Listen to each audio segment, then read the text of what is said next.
چاہنے والا جس کا نام تاریخ میں منقذ بن ابقا لکھا ہے، وہ کہتا ہے کہ ایک بار میں ایک سفر میں مولا کے ہمراہ تھا۔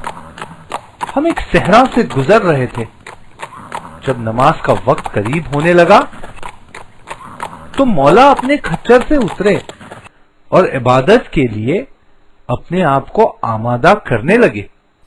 میں نے اپنی سواری اور مولا کی سواری کو ایک طرف باندھا اور یہ سوچ کر میں آگے بڑھا کہ میں بھی امام کے ساتھ نماز پڑھ لوں کہ اچانک میں نے دیکھا کھچر بے چین ہو رہے ہیں۔ میں نے پلٹ کے ان کو دیکھا اور پھر آگے بڑھا، لیکن کھچروں نے پھر بے چین ہونا شروع کیا اور آوازیں نکالنے لگے۔ میں ان کے پاس آیا اور پیار سے ہاتھ پھیرا، وہ خاموش ہو گئے۔ میں پھر مولا کے پاس جانے کے لیے آگے ہی بڑھا تھا کہ اچانک کھچر دوبارہ پریشان ہونے لگے۔ میں خود حیرت میں تھا کہ یہ کیا ماجرا ہے۔ ابھی میں سوچ ہی رہا تھا کہ کیا کروں کہ میرے آقا، میرے مولا تشریف لے آئے۔ میں نے انہیں سارا ماجرا سنایا۔ مولا نے کھچروں کے اضطراب کو دیکھا اور کہنے لگے، یہ خوف زدہ ہو رہے ہیں۔ میں نے سوال کیا، مولا یہ کس سے خوف زدہ ہو رہے ہیں؟ مولا کچھ قدم چلے اور صحرا کی طرف دیکھا۔ رب کعبہ کی قسم، صحرا سے ایک درندہ اس طرف آ گیا ہے۔ کھچر اس کی آہٹ سمجھ گئے ہیں اور اس لیے بے چین ہو رہے ہیں۔ صحرائی درندہ؟ صحرائی درندے کے بارے میں سن کر مجھ پر بھی خوف کا عالم طاری ہو گیا۔ تبھی میں نے دیکھا کہ صحرا کی طرف سے ایک بڑا خونخوار شیر ہماری طرف چلا آ رہا ہے۔ اسے دیکھ کر مولا نے اپنی تلوار نیام سے باہر نکال لی۔ میرا یہ عالم تھا کہ گھبراہٹ سے مجھے پسینے چھوٹنے لگے، میری سانسیں اکھڑنے لگی۔ لیکن میں نے دیکھا کہ میرے مولا اطمینان سے کھڑے ہوئے، ان کے چہرے اقدس پر ذرہ برابر بھی شکم نہیں تھی اور نہ ہی خوف و ہراس کی کوئی علامت۔ اسی سکون کے عالم میں امام آگے بڑھے اور شیر کو آواز دے کر کہا، جہاں ہے وہیں رک جا، خبردار اب اور آگے نہ بڑھنا جب تک علی اجازت نہ دے۔ میرے مولا کی زبان اطہر سے یہ کلمات کا نکلنا کہ وہ شیر وہیں رک گیا اور بالکل ساکت ہو گیا۔ یہ دیکھ کر میری جان میں جان آئی، مگر میرے مولا کی شجاعت کا یہ منظر دیکھ کر میں محو حیرت تھا۔ پھر امام نے شیر سے کہا، تجھے یہاں آنے کی ہمت کیسے ہوئی؟ کیا تو نہیں جانتا کہ میں ہی حیدر ہوں، میں ہی شیر خدا ہوں؟ یہ کہہ کر امام نے ہاتھ بلند کیے اور دعا کی، پروردگار اس شیر کو بولنے کی قوت عطا فرما۔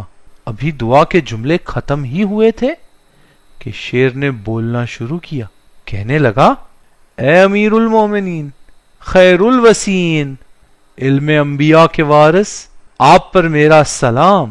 یہ سارا ماجرا دیکھ کر میری حیرت میں اضافہ ہوتا چلا گیا۔ زندگی میں پہلی بار کسی حیوان کو باتیں کرتے ہوئے دیکھ رہا تھا۔ امام نے شیر کو سلام کا جواب دیا۔ پھر شیر نے اپنا حال سنایا، مجھے کوئی شکار نہیں ملا، میں 7 دنوں سے بھوکا ہوں۔ ادھر سے گزرا تو دور سے کھچروں کو دیکھا تو مجھے لگا کہ یہ میرا شکار ہے، اس لیے اس طرف چلا آیا کہ ان کا شکار کر کے اپنی بھوک مٹاؤں۔ امام نے جلال میں آتے ہوئے کہا، تو جانتا ہے کہ میں شیر خدا ہوں اور میں 11 شیروں کا والد ہوں، میرے یہاں ہوتے ہوئے تو ان کھچروں کو اپنا شکار نہیں کر پائے گا۔ شیر خدا کی آواز میں وہ جلال تھا، وہ روب تھا کہ موت کو بھی موت آ جائے۔ میں نے دیکھا کہ یہ سن کر شیر امام کے قریب جانے لگا اور میں سوچ رہا تھا شاید یہ امام پر حملہ کرے گا، اور وہ شیر مولا کے قریب آ کر اپنے سر کو مولا کے قدموں سے مس کرنے لگا اور کہنے لگا، زمین پر ایسی کوئی مخلوق نہیں جو آپ کا دیا رزق نہ پاتی ہو، میرے آقا میں بہت بھوکا ہوں۔ امام نے شفقت سے اس کے سر پہ ہاتھ پھیرا، پھر بارگاہ قدرت میں دعا کی۔ ابھی دعا ختم ہی نہ ہوئی تھی کہ میں نے دیکھا وہ شیر ایک بکری کھا رہا تھا۔ میں اپنے مولا کے ساتھ وہیں کھڑا رہا۔ جب شیر سیراب ہو چکا تو امام کے پیروں کے پاس گھٹنے ٹیک کر شکریہ ادا کرنے لگا اور امام نے اس کے سر پہ ہاتھ پھیرا۔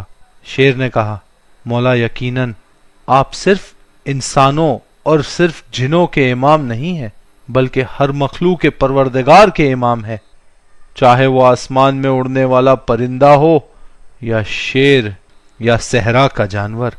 مولا، ہم درندے آپ سے اور آپ کی اطرت سے محبت کرنے والوں کو کبھی نہیں کھاتے۔ اجازت دیجئے کہ میں اپنی منزل کی طرف آگے بڑھوں۔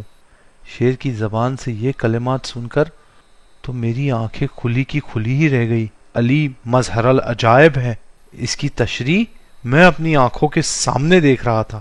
امام نے سوال کیا، تو کہاں رہتا ہے اور کیا کرتا ہے؟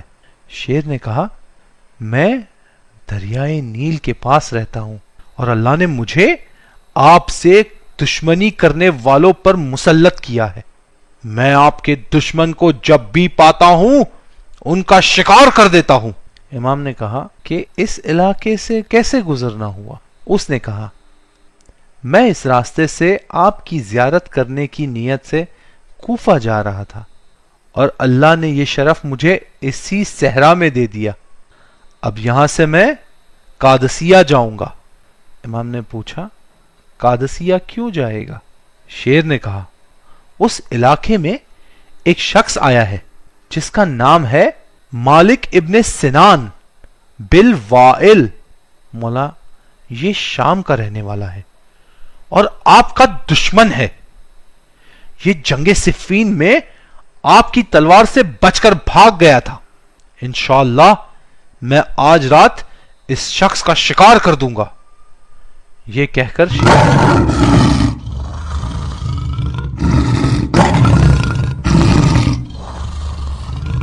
مولا اپنی عبادت الہی میں مصروف ہو گئے، مگر میں حیرت کے سمندر میں ڈوب چکا تھا۔